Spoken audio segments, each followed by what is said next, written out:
Welcome back to The Evil Within. This is our You Asked For It achievement run. We're running Akumu, a new game. Get that achievement. We're picking up right where we left off in the last episode. The last episode, you know, cut chapter 6 basically in half. We got through the number one rage quit point in the game in the last episode. If you're here looking for that number one rage quit, back up one video and you will see it. We talked about how we got through it. Talked about some strategies that we heard some other YouTube players also used. This chapter has a couple of other kind of key points, and to be honest, I think the Sentinel at the end of this chapter, the last boss fight of this chapter, do you think Kidman is was okay? almost as much of a rage I don't point, like that they used her as point bait. for me as Almost like the beginning someone's of the chapter. toying with us.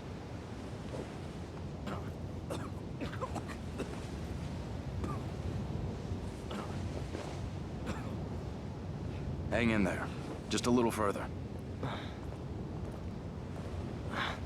But things will move.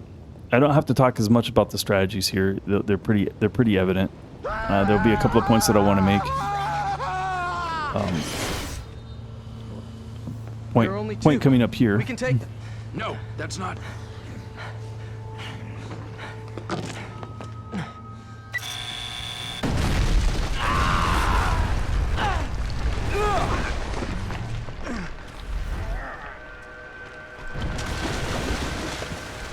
Now this isn't specific to Akumu, but what's going to happen is they're going to grab Joseph and they're going to be pulling him towards that same guillotine where they just decapitated the other villager. You can use a flash bolt here, Joseph, to get them to drop him, and that's all that it requires. You don't actually have to pull off the sniper shot. There are two ways to do the sniper shot. You can try right here. If you're playing on a new game plus and you have the upgraded sniper rifle, that shot will actually pierce and it would kill both of them. If it doesn't, it's going to take two shots to get them.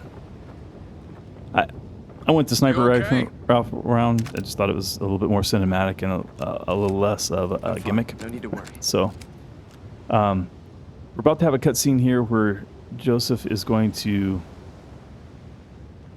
he doesn't make an effort to actually kill himself. He shows that he is thinking about killing himself. He grabs Sebastian's gun and puts it to his head. Joseph's role in the game is primarily as a kind of a ticking watch. You should have just let them. He's counting down to how long can you withstand What the hell? the pressures that It's just a Ruvik is matter putting of on you. time. It's sort of unfortunate that we don't actually see, we don't have a DLC with Joseph's journey through the STEM environment. So we don't really know what pressures he's been under at the times that he's not been with Sebastian. We know Sebastian's hardest challenges, well, minus the burning rooms, I guess, have come when he's not with anybody else. It's come when he's solo. So we don't know what's been happening to Joseph to really warrant this. Now there's another gimmick that can be applied to this coming battle. It's specific to Akumu. It can only be applied on Akumu. Let's go. Because of the AI of the mob that's coming across the bridge there.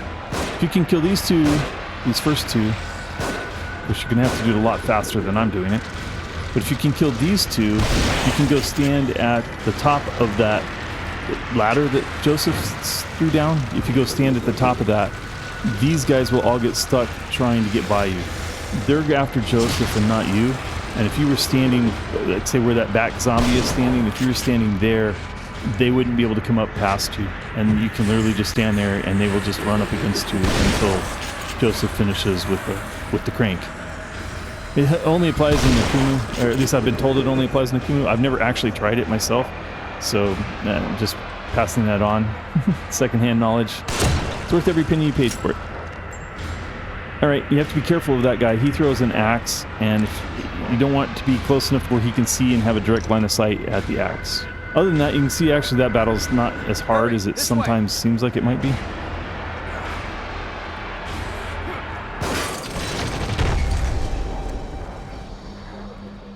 We're going to talk about the characters. I really want to Joseph, talk are about the you characters. all right? We're about to come into an area where Joseph is going to point out that it seems to be an amalgamation of different people's consciousness, like memories from different people. And so you're getting this mismatch. This is when we're coming into Cedar Hill. We talked in the last episode that Ruvik had put that whole bridge and I don't know, that whole arena that we just went through with the burning house and the horde of zombies and all the guards with Molotov cocktails and axes and stuff. All that was a firewall to keep us from catching up with Leslie and Kidman. Kidman and Leslie are traveling together at this moment. Their subconsciouses are together inside STEM, and Leslie is projecting her memories. This is some kind of a marketplace. This is Cedar Hill, deserted, and just like Cedar Hill everywhere is the else. village where We gotta Kidman keep grew up. This angel, and you see this obviously very prominently in a portion of the DLC. Where, I mean, she talks at length about this statue. There's a whole puzzle around the statue, so you know this is coming from Kidman. And if you're curious as to how is Kidman projecting this, well, she's not. Leslie is projecting it because he's with her. A point I want to make in this episode, but you have to kind of refer back to what was happening, and I pointed out several times in the last episode. Those crosses that are on the wall next to the door that's across the hall from Sebastian. Those crosses are the symbol of the church that's up here on the hill at the top of Cedar Hill Village. That Kidman's life started here in Cedar Hill, and I believe it was when she was 5. There was some sort of plague that killed a lot of the farm animals, and a lot of people left, and it became a very kind of almost desolate type village and very depressed. That then around age 7, a church came in, and her mother became very religious. That's the church on the hill, and you can see that. I mean, a church of that magnitude, that kind of structure, for this little village to have produced that type of structure would have been a very big drain on the economy here. Just the materials to build the church and whatnot. This church was a huge thing in her life, and her mother went all in. Father was a stern man, proud, and I thought intelligent, but he was also pious, a believer. Somehow he always supported the church no matter what the newspapers said. He waved away the allegations as if they were infallible. The wretched, the vermin, the stern, all were taken in by that church. They were promised salvation and eternal life. But there's nothing they could promise that I couldn't take away. Now, it's interesting that you hear Ruvik talking about his father becoming pious. So that's maybe something that he and Kidman have in common. You know, a bit of that overbearing parent and their strong religious beliefs.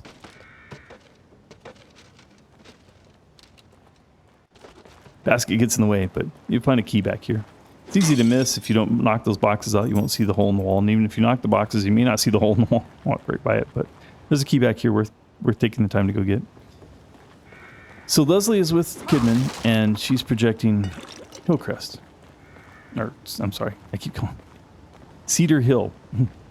Okay, I'm sorry. I keep using the wrong word, but Cedar Hill. Sebastian is maybe projecting Cedar Hill as well, at least to some degree, from his memory of newspaper clippings and discussions. You heard Ruvik talking about the church becoming the allegations. You'll see in the later newspaper clippings and missing persons that the church, there were allegations that the church was absconding with the parishioners' money. So, and we saw in that flash that Sebastian had a brief image of Kidman. His mind is trying to work out who Kidman is. He's come to the conclusion that, or his subconscious is coming to the conclusion that she isn't who she says she is, that she's not just a junior detective, that somehow she knows something that he doesn't know. More like when? He's trying to go find that This information. architecture seems straight out of The the church Middle was central. His subconscious Yeah, was but there's telling him that the electricity, church is a key elevators. thing, is important place to what's can't be going real. on. So he's headed there. It's You see like the cross in jumbled the up memories. background there.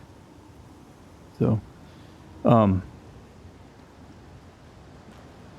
want to talk about how. Let's just go through kind of as much of a background summary of the main characters that we can. We've talked quite a bit about Ruvik and Ruben and how Ruben became Ruvik. We've talked a little bit about Kidman, and we've talked a little bit about Sebastian. There's less background on Joseph, so let's just really quickly cover Joseph. Joseph is Sebastian's partner. Sebastian's the sergeant, so he's in charge, but Joseph they've been partners for 9 years at this point, at the time the game starts. So, 9 years to this point. They first became partners when Sebastian married his previous partner, Myra. When he married Myra, obviously he could no longer be her partner. So After the at accident. the police department, partner in life, but not partner in the police department. So he gets a new partner. No, of course not. And Sebastian is very Just complimentary quietly of sank Joseph. into a bottle. We can't all be perfect. It never affected my work. But hey, you read the IA report. You know I didn't report you because I was worried about your work, Sebastian. What else is there? So you can see a little bit of the reason I want to talk about Joseph right now is don't because you have see time for a this. big point in I their need my history partner here that when Sebastian turned counting to the on you. bottle, and he turned to the bottle because his daughter Lily died in a fire. And this is going to be an important point to us. Sebastian lost his daughter in a fire the same way, well, Find something? not Maybe. in a fire, but not necessarily the It's all same way. It symbols. wasn't villagers burning down his house or anything like that, Cult? but Could be his, useful. his daughter was lost in a fire the way I think I'm Reuben okay. lost his sister Laura in a fire I in should the probably barn. get going. So when that happened, Sebastian turned to alcohol as a way to numb the pain. Joseph was seeing his friend and his mentor and his partner fall to alcoholism, becoming an alcoholic. It wasn't necessarily affecting his job, as at least they both seem to be saying that. Yet that Joseph didn't turn him in because of the effect it was having on their job or their ability to solve crimes or be detectives, but because he saw it destroying his family and his life, saw it destroying his friend, and so he turned him in for that. And that was obviously a kind of a rough spot in their relationship, if you will. But Sebastian respects Joseph so much that he's able to get by any sort of feeling of betrayal that came with, and is probably trying to reconcile that, yeah, that was probably the best thing for me, that Joseph was a true friend and was doing the only thing he thought he could to help. So Sebastian and Joseph are strong friends as well as partners in the police department. There's a bond there that just can't be broken. You see that Ruvik has a lot harder time separating the two of them. However, you also see that, we're looking for, we're taking a break so that Joseph can... Church investigation. Pastor under investigation. Parish may have broken church bylaws. Pastor Salvador Graciano denies allegations of financial impropriety. Church officials investigating lack of records on cash donations and spending by the parish. And see, there's the newspaper that we were talking about.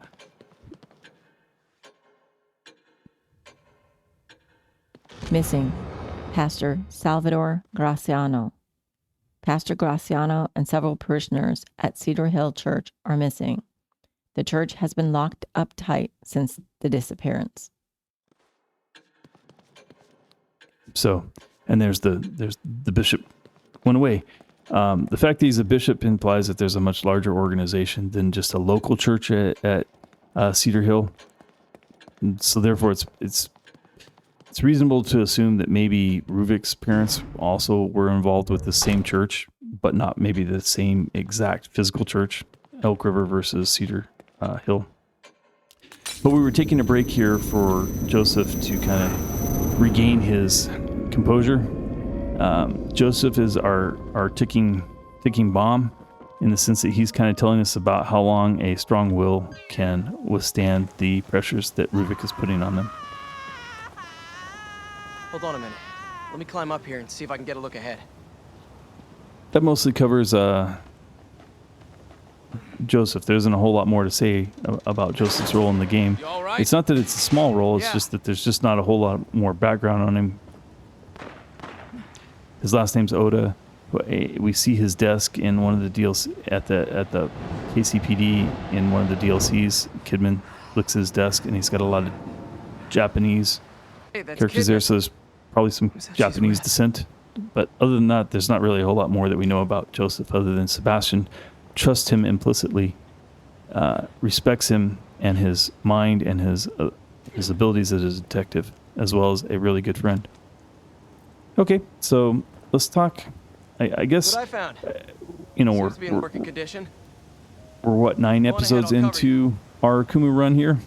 Might be time to go a little bit deeper dive into who Sebastian is and what we know about Sebastian himself. We've talked on and off about little parts. We just talked about only a little point about strategy here. If you wait for, you can't run out here the way you can in survival and have Joseph kill that guy. You have to hit the sniper. And if you get rid of these two, you can get rid of them in either order. But you burn both of these two, and this area becomes a lot easier. It's not a make it or break it sort of area, but a couple more zombies are going to come up. If you hike them right, Joseph will pretty much deal with them. But if those other two also wake up, then it gets really dicey here. But you can see Joseph took one of them right there, and there's deeper water. I'm not trying to walk that slow. When you hit deeper water, that's as fast as he'll move. It's not like I'm just daring him to come get me. Other than he will slow down when he gets there too. Now, sometimes these guys that you burn and sometimes the guys you shoot will drop some residual energy that you can harvest. And don't forget your bolt here. It's hard to see.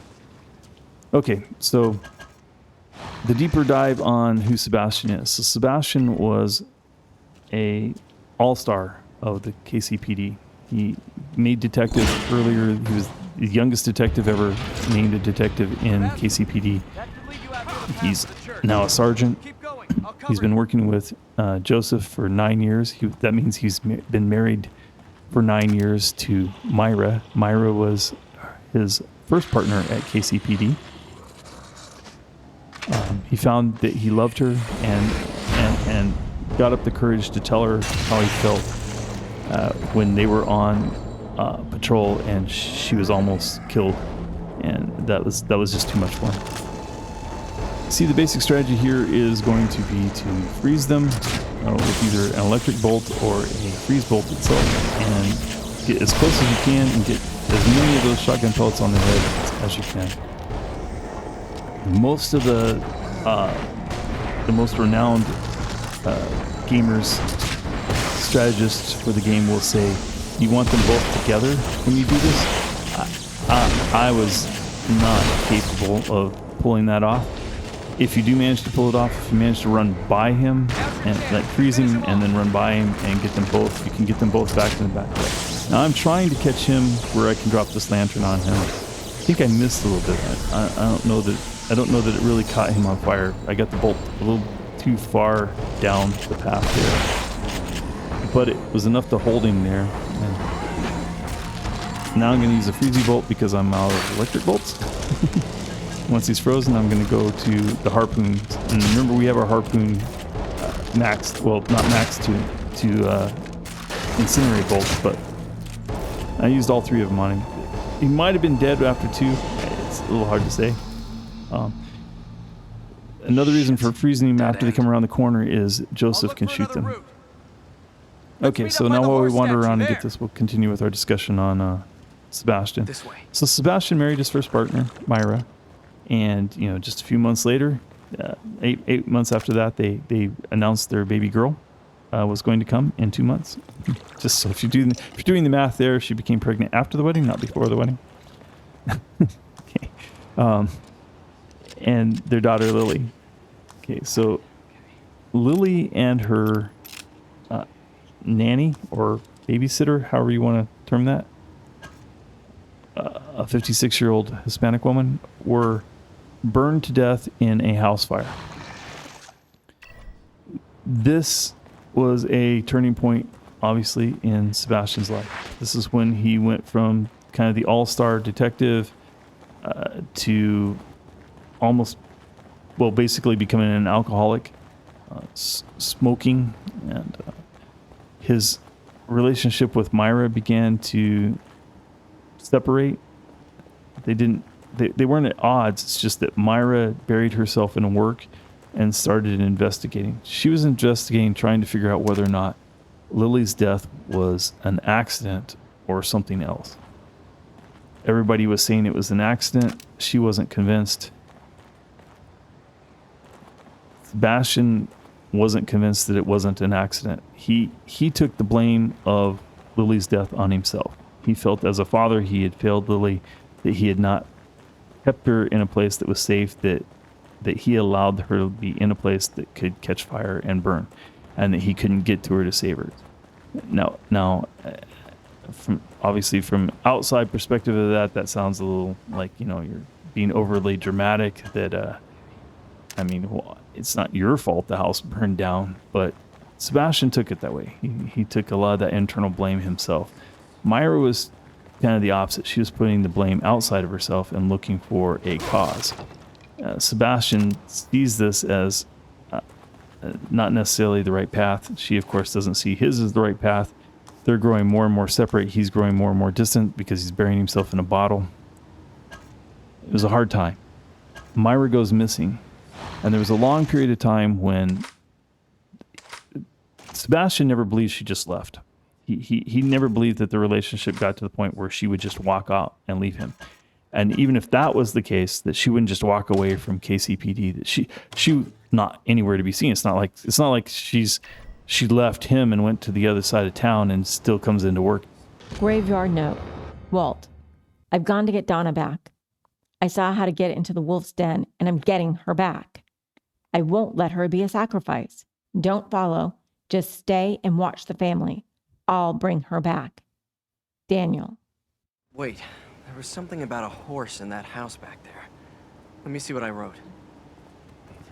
And so Sebastian never believed that she left, but the police department itself was hesitant to ever make it a missing persons case for a long time, because Sebastian, they thought that she left him because of his alcoholism, because of his drinking. And they were just convinced of it. But he saw from the newspaper clipping that he did eventually convince them that she's missing. And in the DLCs with Kidman, you will see in their KCPT offices, you'll see pictures of Myra and on missing persons posters. You don't pick up missing persons posters the way you do in this part of the game, but you will see a missing persons poster with her face on it and her name, Myra Castellanos, underneath it. So he was eventually able to convince them that this was really a missing persons case. Well, sometime after that, he receives a packet in the mail, and the packet is from Myra, and there's a note from Myra saying, if something happens to me, you need to finish what I started. You need to finish this investigation. Here's where I am on it. And Sebastian starts looking at those papers and starts to realize how much progress she'd actually made, that maybe Lily's death wasn't an accident, that maybe there was something more to it. But he's afraid of where that investigation is leading. In his own words, he says it's above his pay grade, that it's in places that he can't reach, places he can't go to do the investigations. Are you all right? So that's kind of this backstory of, there might be something going on here that we're not fully aware of here, but and we never find out anything more about that case, at least not in this game. But what's important to take away is that he's at a point in his life now where he lost his daughter, and for years he thought it was he internalized that burden, that he put the blame of that loss on himself. And in coming episodes, we'll talk about why I am making that such a strong point. But his internalization of that trauma sets him aside and makes him different, and in a profoundly strong way within this game. As far as what he knows in this game, as far as I can tell, I found no evidence that he would know the name Mobius, that he would know about the company Mobius. He barely even knows about Beacon Mental Hospital, other than a lot of patients have been gone missing. Other people that have been gone missing have been found in Beacon Hospital, so probably assumed that there was something strange going on there. You heard him talking in the police car at the beginning of the game, and Officer Conley says, that doctor that chopped a bunch of people up, and Joseph said that's not what happened. Joseph saying that's not what happened is an indication that they maybe know a little bit more, maybe from their own research, that they know something, but they don't really seem to have put much of the Mobius, Dr. Jimenez, and Ruben Victoriano story together themselves yet. They're putting Sebastian's trying to put it together here inside the game, and so that's kind of the deep dive on Sebastian. We talked about Joseph. Let's talk about Kidman. Doesn't mean anything to Kidman, me. as we mentioned earlier, she grew up in Cedar Hill village. At the age of 5, there was a plague that killed a lot of the cattle and livestock for the village. At age 7, the church came in, and her mother became very religious. There's a lot of connotation of cult-like behavior around this church, as well as the allegations of financial malfeasance, taking the parishioners' money and absconding with it. I heard something. There's been conjecture that maybe she was quote unquote given to the church in the way that daughters are often given to the cults that their parents follow. I don't know how common that is, but it's an urban myth. And I'm not sure that we have the evidence that she was given to the church in any particular way. But it did become a thing where now her kind of desolate little village that had been destroyed by a plague from 2 years ago, now her parents don't really seem to have time for her anymore. Everything's gotten just so bad in her life that by the age 14, she runs away. She winds up in Crimson City. She racks up kind of a petty theft arrest rap sheet, I guess you would call it. It involves small things like vagrancy and shoplifting, possession of... Cemetery lab note number 1. It had to have been God's will that these 2 twin orphans survived. They were baptized and given medicine. Noon and his brother Zen quickly recovered, but just as quickly did their aberration progress. Of course, they are twins, but for some reason, their growth patterns exhibit identical values. 12 hours after serum administered, Noon, 122.4 centimeters, 28.2 kilograms.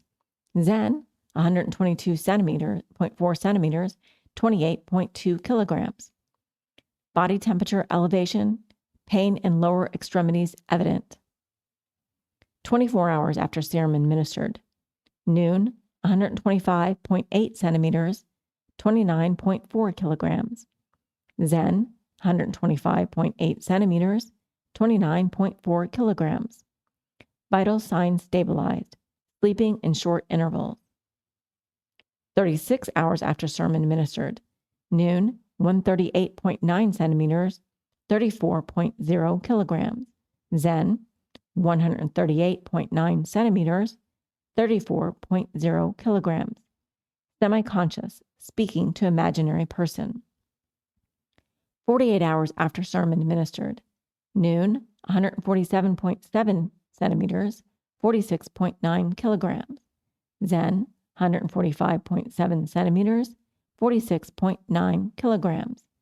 Agitated, administering sedative. Obviously, that's about the 2 giants that we just killed in the cemetery.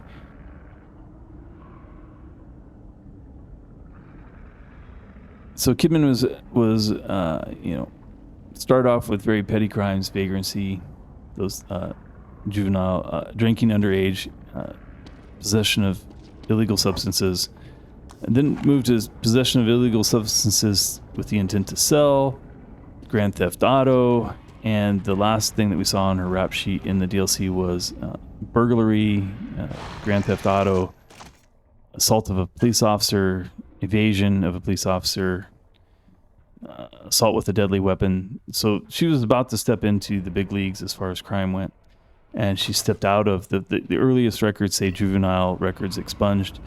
The later records were not shown as expunged, and so she was stepping into an adult world and an adult role that was going to lead to prison, and probably a long time. Mobius stepped in and did one of those kind of we'll expunge your record if you'll do something for us deals. Cemetery lab note number 2. Every month, offerings are brought above ground to the stone sarcophagus the owner calls the altar. 2 bodies, 4 bodies, 3 bodies, 5 bodies, 4 bodies, 7 bodies, 6 bodies. The church guard dog has begun to change, just like the twins. The aberration is progressing. It devoured 6 bodies today, and already it howls for more. It has begun to stress its bars and chains in its fervor. I don't dare take my eyes away from that animal. It may think I am another offering. That's going to set up the battle. Here's the church guard dog. The huge chains around its neck. I think probably larger than any dog you're going to run into in real life. But so Mobius made Kidman kind of an offer she couldn't really refuse, that we'll take you out of the trouble you're in, get you cleaned up, and we'll make you part of our organization. And then as part of our organization, they wound up putting her into Crimson City Police Department under Sebastian and Joseph. We find out that it's not an accident that they Can you put get it open? her with Sebastian and Joseph. Sebastian and Joseph have become a problem for Mobius. In Mobius's own words, later in the DLCs, they talk about that Sebastian and Joseph are looking for one of their own, quote unquote, one of their own. And so the opportunity to have them all in the stem with Kidman, their agent, so she's not just a detective. I mean, she has the rank of detective. You'll notice kind of a hard cut there, and I'll be honest. This is the one time during the game I gave up. I was tired of going back and reading those documents every time. I couldn't stand doing it yet one more time, and I was having a very hard time beating this wolf, this dog. What I found works is this. You saw me. I got rid of that one trap. That's kind of a risk, and it actually puts you in quite a bit of danger. But I had to. It was in the place that I just always ran into it. So I got rid of that first. Reason with the electric bolts, that's crucial. And then those 3 grenades or 3 explosive. Those 3 explosive bolts were key to me. The first one, you hit him with it, you tag it right on him, it will knock him off, and he will fly either to the left or the right. The next one, don't put it on him. If you put it on him, he'll stand up and shake it off. If you put it near him, it'll blow him again. And then that third one, you can usually put it on him again, and he will jump, but he won't have time to shake and throw the I dropped my bolt glasses back there. Fuck. Obviously all that just looked seamlessly for me. But I'm telling you, this is the place that the game almost broke me. This is where, more so even than the start of Chapter 6 in the Burning Rooms, this was a place where I could no longer make myself go back and wander all the way. If you remember where the last manual save was all the way back through the village. I couldn't do it anymore. Hey, over here! Because there's not a mirror that you could go back to and save. The last time you got to save was when you jumped through the horse sarcophagus thing, and you jumped through there and you wound up in the thing. So, but I was having to go back and solve that little It's not puzzle, just pick up about that being key, unable to see. read those documents, About 2 documents. feeling normal. It just It's all right. got to be too Let's much, and it focus on was finding the Kidman. dog was killing me in seconds, and so it was like minutes of videoing for seconds of chance, and so I just got to where I was just restarting there. As it turns out, when I was cutting this video, I found out that's where a lot, I think Joseph, 5 out of the that's a 7 pair of deaths that glasses. we have at the end of the game were right there where I forgot to reload. I just kept playing it. I got so sick of it. And then, yeah, in the end, you see, and this is where people really struggle with Akumu on the game. They see on YouTube, they watch a video, like watch my video. I'm an average gamer, and you saw I just got through that, and all I did was shoot what I shot: 2 electric bolts, three explosive bolts, and 2 shells. So this is our chapter 6. I hope you enjoyed it, and we'll see you tomorrow. Thanks for watching.